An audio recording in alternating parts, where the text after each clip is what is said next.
Hi everyone and welcome to the Vintage Company. I'm Julie and I'm a business historian, and today I'm taking a look at the history of Pringles, a snack made from dehydrated potatoes that went from a near failure to a popular snack around the world. In the late 1950s, Americans were eating an average of 4.4 pounds of potato chips annually. And potato chips were not reserved for snack time, but were also making their way into breakfast, lunch, dinner, and dessert recipes. The increasing popularity of potato chips was not lost on food manufacturers, who looked for new and novel chips to gain a footing over their competitors. Now, for decades, potato chips specifically referenced taking thin slices of raw potatoes and frying them until crisp and fat. But companies like General Mills and Procter Gamble had a different approach. They wanted to use dehydrated potatoes to make an entirely new kind of potato chip. In the 1950s, the United States Department of Agriculture had developed an easier method of making instant mashed potatoes by drying mashed potatoes into a thin sheet and then breaking the sheet into potato flakes. All consumers had to do was add hot water or milk to the dried flakes to convert them back into fluffy mashed potatoes in minutes. Instant mashed potatoes were cheaper and easier than making mashed potatoes from scratch, and potato flakes stayed fresher longer and took up less space in the pantry than fresh potatoes. General Mills and Procter & Gamble wanted to apply the same concept to potato chips. At the time, potato chips had a shelf life of about 2 months before spoiling. By using dehydrated potatoes instead of fresh sliced potatoes, potato chips could stay fresh for a year or more. In the fall of 1967, General Mills introduced Chipos to test markets. Procter & Gamble followed with Pringles in 1968. Both brands were made from dehydrated potatoes, with Chipos using granules and Pringles using flakes, meaning that they had a longer shelf life than their fresh potato counterparts. And both brands were marketed as something new and exciting from the world of potato chips. Chipos called itself New Fashioned, and Pringles advertised as Newfangled potato chips. Most importantly, both Chipos and Pringles solved a problem that had plagued the potato chip industry for years. They were stronger and less likely to break or be crushed while shipping. While traditional potato chip makers had to market their potato chips within 200 miles or so of where they were made to ensure freshness, and package their chips with air to keep them from breaking, Chipos and Pringles could be made in one plant and then shipped anywhere in the country in any kind of container. Chipos were packaged in a foil-lined box, and Pringles were stacked one on top of another in a canister.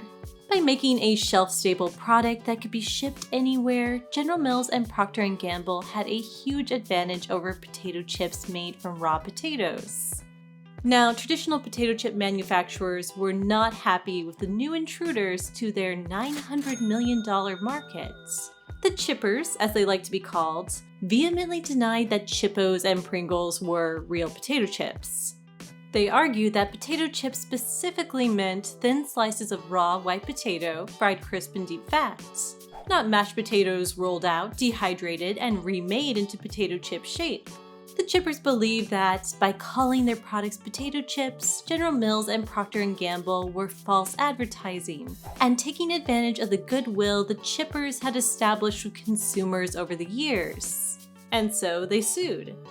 The Potato Chip Institute International and Weaver Potato Chip Company filed a lawsuit against food giant General Mills, charging that General Mills was falsely describing Chipos as potato chips. A representative noted that Chipos were, quote, distinctly different in taste, texture, and appearance from potato chips, but are advertised through the advertising media as potato chips and are displayed in retail establishments along with potato chips, and are bought by the consuming public as potato chips.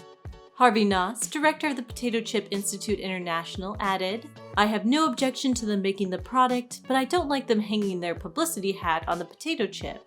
The chippers wanted an injunction against General Mills from using the word potato chip. A U.S. District Court judge ruled that chips made from raw or dehydrated potatoes could use the term potato chips.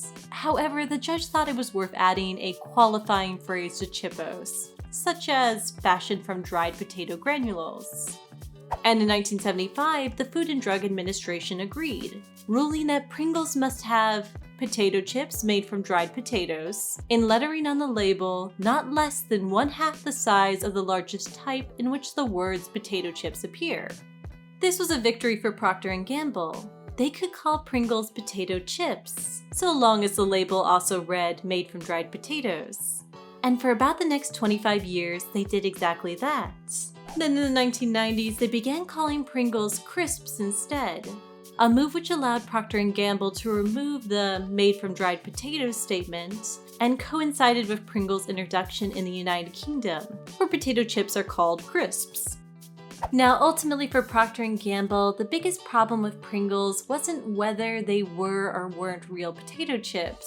It was that the original Pringles tasted bad. As one customer put it, Pringles, quote, taste like cardboard. When Pringles were first introduced, sales soared. Customers were intrigued by the newfangled chip and the novelty of the Pringles can. They were even willing to pay more for it. Pringles cost 20 to 60 times more per ounce than regular potato chips. At its height, Pringles had captured as much as 25% of the overall potato chip business in some parts of the country. And its initial success inspired other snack food companies to experiment with their own version of a dehydrated chip, including PepsiCo's Frito-Lay, Pet Inc.'s Laura Scudder division, and Standard Brands, who announced a dehydrated chip under the Planters name in 1975. But once the novelty of potato chips in a can wore off, Pringles' sales plunged.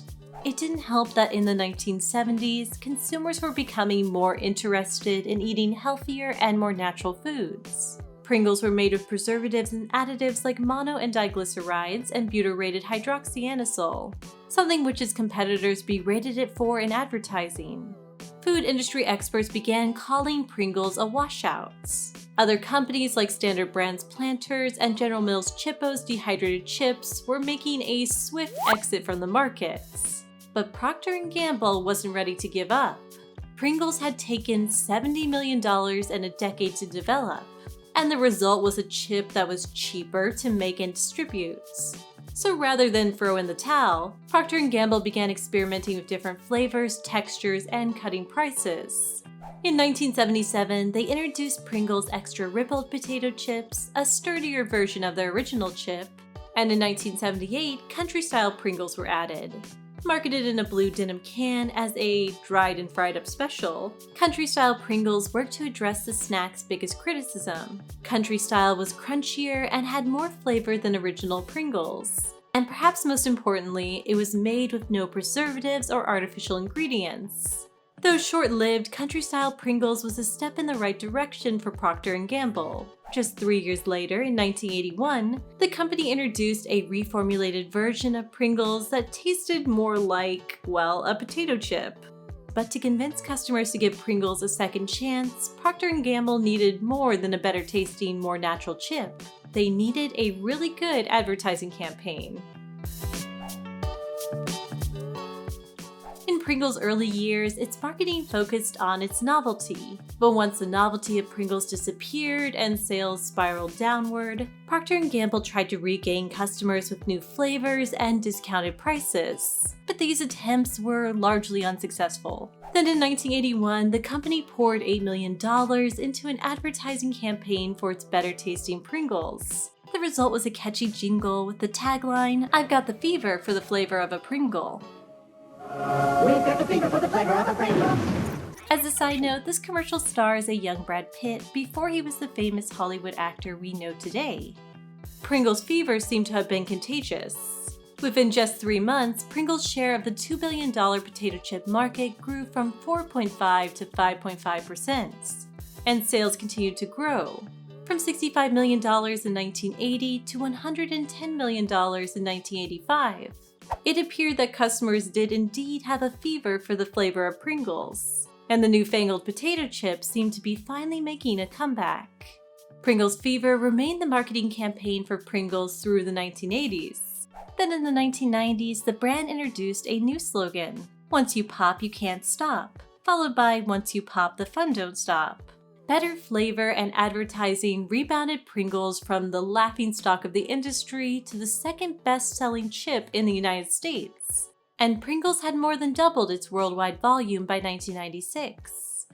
By the 2010s, Pringles had become a billion-dollar brand for Procter Gamble, available in 140 countries around the world.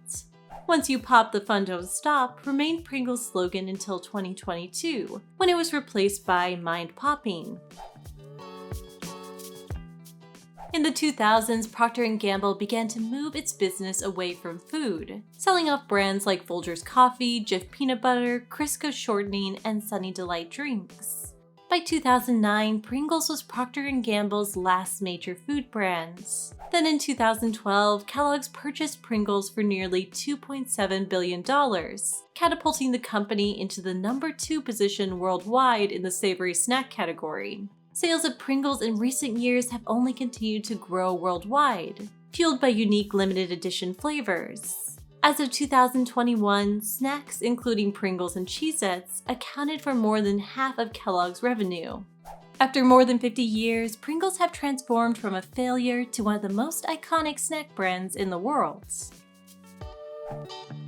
Thank you so much for watching. I hope you enjoyed this look back at the history of Pringles. I'm kind of sorry this video is over because I really loved all the "is it or isn't it a potato chip" controversy of Pringles' early history. What I'm not sorry to see go is the Pringles Fever jingle, which has been stuck in my head for 3 weeks straight and I can't stop singing it. I think I may be beyond a cure for Pringles fever at this point. If you like this video and like to hear me talk about the history of other everyday things, please consider giving this video a like and subscribing to the channel below. Thank you again, and I'll see you next time.